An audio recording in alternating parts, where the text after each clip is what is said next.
नमस्कार दोस्तों, इजराइल के अंदर में हाई अलर्ट लागू कर दिया गया है और ये हाई अलर्ट इसलिए लागू किया गया है क्योंकि ऐसी आशंका है इजरायली डिफेंस फोर्सेस यानी कि आईडीएफ को कि अगले 48 घंटे के अंदर में इजराइल के ऊपर बहुत बड़ा अटैक होने वाला है।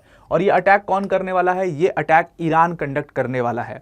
अब यहाँ पर मीडिया कॉन्फ्रेंस के सामने आकर के इजरायली डिफेंस फोर्सेस के जो चीफ थे उन्होंने लोगों से अपील करी कि आप लोग कोशिश करिए कि घर में रहें और कोशिश करिए, रिस्ट्रिक्ट करिए खुद को बाहर जाने से, किसी पब्लिक गैदरिंग में जाने से, और जितनी भी एसेंशियल कमोडिटीज़ हैं उनको आप खरीद लीजिए। अब जैसे ही उन्होंने ये सारी चीज़ें बोली तो लोगों के अंदर में एक पैनिक, एक फियर आ गया कि ईरान हमारे ऊपर बहुत बड़ा अटैक करने वाला है। तो लोग जो हैं वो पैनिक बाइंग करने लगे, यानी कि सुपरमार्केट्स के बाहर जा करके लंबी लंबी लाइनों में लोग खड़े होने लगे और जो वाटर बॉटल्स थी उनको बड़ी मात्रा में खरीदने लगे, जो भी फूड थी उनको खरीदने लगे। तो उन्होंने बोला फिर से बाहर आकर के कि देखो, आपको जनरेटर्स वगैरह खरीदने की ज़रूरत नहीं, क्योंकि उन्होंने पहले अपने जो पहली स्पीच दी थी उसमें ये बोला था कि हो सकता है कि जो ईरान की फोर्सेस हैं वो हमारे पावर ग्रिड सिस्टम को अटैक कर दें, जिसकी वजह से इलेक्ट्रिसिटी जा सकती है, हो सकता है हमारे वाटर प्लांट्स को अटैक कर दें, तो आप इन सब चीज़ों के लिए तैयार रहिएगा। तो इसलिए लोग वाटर वगैरह खरीदने लगे और उसके साथ साथ लोगों ने जनरेटर्स भी खरीदने शुरू कर दिए। तो उन्होंने कहा देखो, जनरेटर खरीदने की कोई ज़रूरत नहीं है, हमारे पावर ग्रिड सिस्टम बिल्कुल सुरक्षित है और आप फूड्स अपने घर में स्टॉक कर लीजिए और उसके साथ साथ एटीएम से कैश भी निकाल लीजिए। तो कैश वैश की आपको ज़रूरत हो सकता है, पड़ सकती है, क्योंकि ये सारे सिस्टम हो सकता है क्लोज हो जाएं कुछ दिन के लिए अगर ईरान हमारे ऊपर अटैक कर देता है तो। अब एक्चुअल में ये सारी चीज़ें शुरू कहाँ से हुई थी और क्यों ये हाई अलर्ट लगाना पड़ गया इजराइल को? अभी तक 182 दिन ऑलरेडी हो चुके हैं वॉर में, लेकिन अभी तक इजराइल के अंदर में कभी भी ऐसी सिचुएशन नहीं आई है कि उनको हाई अलर्ट लगाना पड़ जाए। हाई अलर्ट लगाने के कारण कहाँ से शुरू होता है? देखो, हुआ क्या कि इजराइल के अंदर में जो आईडीएफ के मेजर जनरल थे जिनका नाम था मेजर हलाइवा एक क्लोज डोर मीटिंग कर रहे थे अपने कैबिनेट के साथ, और उस क्लोज डोर मीटिंग की बात एक्चुअल में इजराइल में बाहर आ गई थी। तो उस क्लोज डोर मीटिंग में उन्होंने कहा था कि इजराइल जो है, इजराइल के बहुत बुरे दिन आने वाले हैं और ये बहुत सर्टेनिटी है, बहुत कॉम्प्लेक्स डेज, उन्होंने वर्ड यूज़ किया था कि बहुत कॉम्प्लेक्स डेज आने वाले हैं और बहुत सर्टेनिटी है कि ईरान हमारे ऊपर एक बहुत बड़ा अटैक करेगा। अब ईरान अटैक क्यों करेगा इजराइल के ऊपर में, इस बात को आप समझना है। आपको ये लग रहा होगा कि ईरान का तो कोई लेना देना ही नहीं है, एक्चुअल में ईरान का बहुत बड़ा लेना देना है। देखो, मैंने अपनी इस वीडियो में आपको बहुत डिटेल में समझाया था कि इजराइल ने क्या किया था कि ईरान की जो एम्बेसी मौजूद थी सीरिया के अंदर में, उसके ऊपर एक बहुत बड़ा अटैक कर दिया था और जिसके बाद एक बहुत बड़ा अटैक होने की आशंका थी कि ईरान 100% आकर के सामने से अटैक करेगा इजराइल को। ऐसा सारे जियोपॉलिटिकल एक्सपर्ट्स ने बता दिया था। तो इसी बार क्योंकि ईरान की एम्बेसी पर अटैक किया था इजराइल ने, इसी को लेकर के सीआईए ने इंटेल दिया ईरान, जितनी भी इजराइल की डिफेंस एजेंसीज थी उनको, कि आपके ऊपर भाई 48 घंटे के अंदर बहुत बड़ा अटैक होने वाला है। अब इजराइल ने आखिर ईरान की एम्बेसी पर अटैक किया ही क्यों एट द फर्स्ट प्लेस? इसको मैंने अपनी जो ये वाली वीडियो थी उसके अंदर बहुत डिटेल में कवर किया था, मैंने आपको बताया था कि क्यों किया था, लेकिन फिर भी बता देता हूं एक बार शॉर्ट में। देखो, सीरिया जो है वो बेसिकली क्या है कि ईरान की जितनी प्रॉक्सीज हैं, जो ईरान ने अपनी मिलिशियाज खड़ा की हैं जिसके थ्रू वो लड़ाई लड़ता है, जैसे कि आपने सुना होगा हिजबुल्लाह के बारे में जो कि लेबनान में मौजूद है, यमन में हुदीस हैं जो कि यूएसए से लड़ रहे हैं, और दूसरी तरफ हमास तो है ही जो कि इजराइल से डायरेक्टली लड़ रहा है। ये जो जितनी भी मिलिशियाज खड़ी हैं ना, इनकी जितनी बड़ी मीटिंग्स होती हैं वो सब सीरिया के अंदर में होती हैं, बिकॉज सीरिया एक बहुत सेफ ग्राउंड है इन सब के लिए, क्योंकि सीरिया के जो प्रेसिडेंट हैं बशर अल असद, उनको सपोर्ट करता है पीछे से ईरान और रशिया। और बशर अल असद को पावर से हटाना कौन चाहता है? यूएसए चाहता है और इजराइल मिलकर के चाहता है कि किसी तरीके से बशर अल असद पावर से हट जाएं।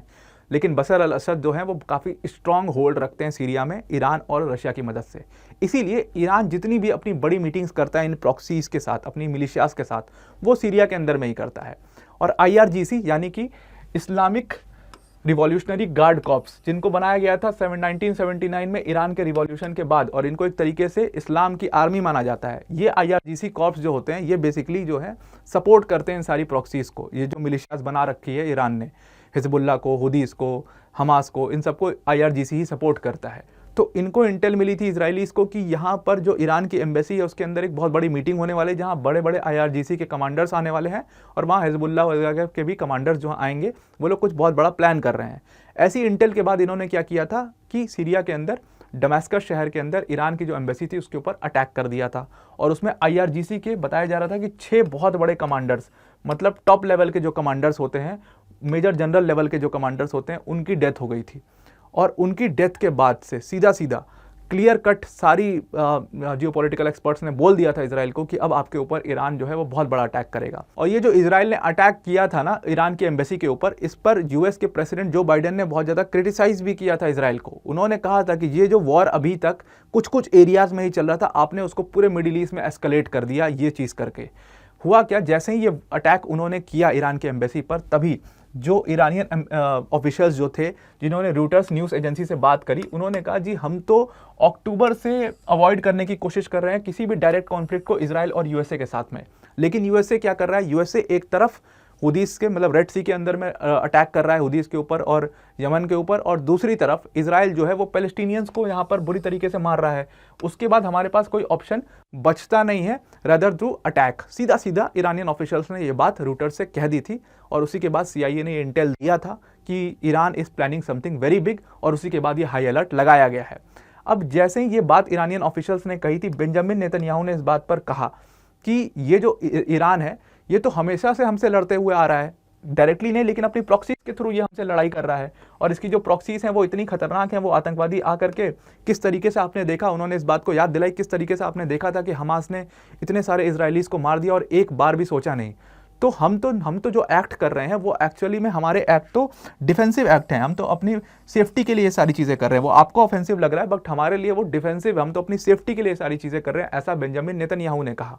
वहीं बेंजामिन नेतन्याहू के इस स्टेटमेंट के बाद भी अयातुल्ला अली खमीनी जो कि सबसे सुप्रीम लीडर है ईरान के, उन्होंने अपने बयान में सीधा सीधा उन्होंने रिवेंज की बात की। उन्होंने कहा कि Israel will be slapped for this, जो उन्होंने किया है ईरान की एम्बेसी के साथ। उसके लिए उनको, जब कोई सुप्रीम लीडर किसी कंट्री का, इतनी रिस्पॉन्सिबल कंट्री का ऐसे वर्ड यूज करता है, they will also be slapped, that means it's a big thing. और ये वॉर अब बहुत ज़्यादा एस्केलेट ऑलरेडी हो चुका है। अब इन सारी चीज़ों को देखते हुए जो सेक्रेटरी ऑफ स्टेट हैं यूएसए के एंटनी ब्लिंकन सामने आते हैं, और एंटनी ब्लिंकन कहते हैं कुछ भी हो जाए इजराइल के साथ में यूएस हमेशा खड़ा है। लेकिन वहीं पर आप दूसरी तरफ देखोगे तो यूएसए भी जो है वो पीछे हटने लग गया है, बिकॉज यूएसए को समझ में आ चुका है कि ये वॉर अब बहुत ज़्यादा एस्केलेट हो गया है। कैसे?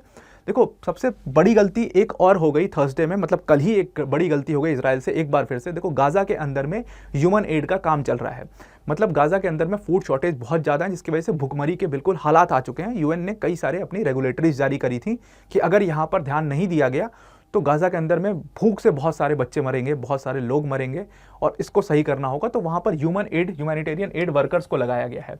अभी जो ह्यूमैनिटेरियन एड ग्रुप था ये बेसिकली काम कर रहा था गाजा के अंदर में एक जगह है वर्ल्ड सेंट्रल किचन, यहाँ पर। अब यहाँ पर इजरायली फोर्सेस ने, आईडीएफ के फोर्सेस ने F-35 फाइटर जेट से इस जगह पर बॉम्बिंग कर दी। अब जैसे इस जगह पर बॉम्बिंग करी, ये जो ह्यूमैनिटेरियन एड ग्रुप के लोग आए हुए थे ना बाहर से, इसमें 7 लोग यूके के थे जो कि काम कर रहे थे। अब जैसे इसमें बॉम्बिंग करी, इन 7 यूके के जो सिटीजन थे जो कि आए थे इस एड ग्रुप में, उनकी डेथ हो जाती है। और उनकी डेथ के बाद क्या हुआ कि यूके ने इस चीज़ को बहुत ज़्यादा कंडेम किया। इवन यूएसए ने भी इस चीज़ को काफ़ी ज़्यादा कंडेम किया, बिकॉज आप देखोगे कि शुरू से ही जो बाइडेन ने जब भी बेंजामिन नेतन्याहू से फ़ोन कॉल पर या कैसे भी मीटिंग करी है, उन्होंने हमेशा कहा है कि यार आप सिविलियंस को प्रोटेक्ट करो, क्योंकि अगर सिविलियंस मरेंगे ना इस पूरे वॉर के अंदर में, तो जो आपका पॉजिटिव वॉर था वो एक नेगेटिव तरीके से टर्न हो जाएगा, और लोग आपको नेगेटिवली देखने लगेंगे, आपके वॉर एफर्ट्स को नेगेटिवली देखने लगेंगे, और आपको वॉर क्रिमिनल बोलने लगेंगे। इवन यूएन ने भी कहा है, पूरा प्रेसिडेंट जो बाइडेन और यूएन दोनों मिलकर के ये अपील कर रहे हैं बेंजामिन नेतन्याहू से कि आप अब सीज फायर साइन कर लो, और जितने प्रिजनर्स आपने रखे हैं हमास के उनको छोड़ दो। हमास ने जितने इजरायली प्रिजनर्स रखे हैं वो उनको छोड़ देंगे, डबल साइडेड ये होगा प्रिजनर्स का एक्सचेंज। ये सारी चीज़ें आप टर्म्स मान लो और अभी भी इस पूरे वॉर को रोक दो। लेकिन बेंजामिन नेतन्याहू ने एक बार फिर से, जो थर्सडे को उनकी फ़ोन कॉल हुई है प्रेसिडेंट जो बाइडेन के साथ सीज फायर के ऊपर में, उसको नकार दिया है, और वो बिल्कुल भी तैयार नहीं है सीज फायर को करने के लिए। And now this has become very serious. और ये वॉर जो मैं आपको पिछले वीडियो में अपने बता रहा था कि ये एस्केलेट हो सकती है, वो अब एस्केलेट हो चुकी है, और इसीलिए इजराइल के अंदर में हाई अलर्ट लगा दिया गया है। और आपको कुछ टाइम में देखने को भी मिल सकता है कि शायद ईरान बहुत बड़ा अटैक कर दे इजराइल के ऊपर में।